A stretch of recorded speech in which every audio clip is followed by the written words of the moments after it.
De retour en Alberta, la saison de la déclaration d'impôt 2025 a commencé. Un exercice que tous et toutes doivent effectuer à chaque année. Les personnes les plus vulnérables peuvent compter toutefois sur les services de la communauté. C'est le cas d'Action Plus qui va accueillir des personnes au centre récréatif de Clairview à Edmonton ce mois-ci et en avril également. Jules Bonnet les a rencontrés. Souvent chronophages, les déclarations d'impôts peuvent parfois se révéler assez compliquées.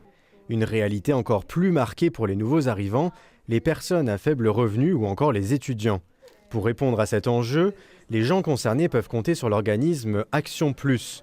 Une salle au centre Clairview accueille les clients et leur offre une aide gratuite pour déclarer leurs revenus. Je suis venue ce matin car le service est gratuit, dit-elle. Les personnes ici peuvent aussi m'apporter de l'information autour de ma déclaration d'impôt. L'association est accréditée par l'Agence du revenu du Canada. Au départ, seulement pour les nouveaux arrivants, le succès rencontré a entraîné un élargissement du champ d'action, incluant dorénavant les personnes à faible revenu ou encore les étudiants. Cette année, j'attends franchement à plus de monde parce qu'on a des appels, on a des messages de partout. Je pense que je sais et je sens que l'engouement sera vraiment plus. On va avoir plus de personnes que l'année passée.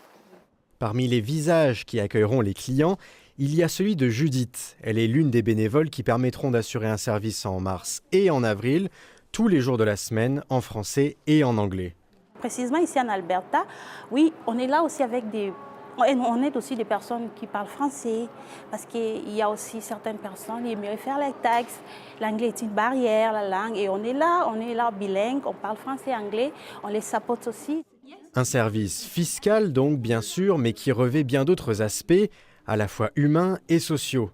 Car lorsqu'elle est arrivée au Canada, Judith avait dû emprunter pour payer son comptable. Alors un service gratuit pour tous, elle a tout de suite voulu s'impliquer. Quand je suis venue ici au Canada, j'étais moi avec ma famille, sans quelqu'un qui pourra m'aider. Et il y a une organisation qui m'a supporté. Alors cette dame-là, ce qu'elle a fait pour moi, c'est ce qui fait qu'un jour, moi aussi, je sois une socio-weka ici au Canada. Donc elle a amené la joie. Tous les moments que j'avais besoin d'elle, tous les moments que je l'appelais, donc de l'aide qu'elle m'avait apportée, cela a fait que moi aussi, je puisse me décider. Un jour au Canada, je serai déjà de ces personnes. Aider les gens, leur donner l'espoir, leur donner la joie. Des fois, il m'arrivait de pleurer. Et quand je pleure, je l'appelle. Elle me conforte, elle m'appelle même par vidéoconférence. Elle me parle. Alors, c'est la même chose que j'aimerais faire aussi pour les gens, parce que je sais ce que ça fait.